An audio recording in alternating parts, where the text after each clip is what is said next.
দরিদ্র কাঠুরের সততার গল্প। আজকে এত কাজ করে আমি খুবই ক্লান্ত। হ্যাঁ বন্ধু, চল বাসায় চলে যাই, একটু ফ্রেশ লাগবে। বব, আজ না হয় তুই আমাকে একটি গল্প শোনা। ঠিক আছে, কি গল্প শুনবি বল। তোর পছন্দ মতো একটি সুন্দর গল্প শুনতে চাই আজ। ঠিক আছে, শুন তবে। একবার এক গ্রামে একটি গরিব কাঠুরে বাস করত। সে খুবই গরিব ছিল, তবে সে ছিল সৎ। সে অল্প রোজগার করত এবং আল্লাহর উপর অনেক ভরসা রাখত। একদিন সে যখন বনে কাঠ কাটতে গেল, কাঠ কাটা শেষে সে যখন দুপুরের খাবার খাবে, তখন সে দেখলো তার কাছে কেবলমাত্র একটি রুটি আছে।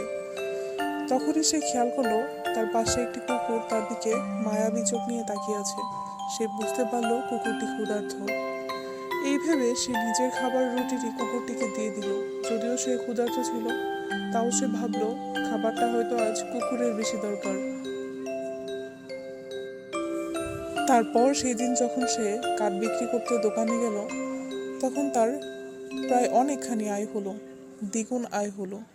তখন সে বাসায় খুশি মনে আসলো, আর রাত্রিবেলা ঘুমিয়ে স্বপ্ন দেখলো একজন ফেরেশতা তাকে বলছে, তুমি একটা পোষা কুকুরকে সাহায্য করেছো, আর তার জন্য আল্লাহ তোমার জন্য রহমত দ্বিগুণ করে দিয়েছে।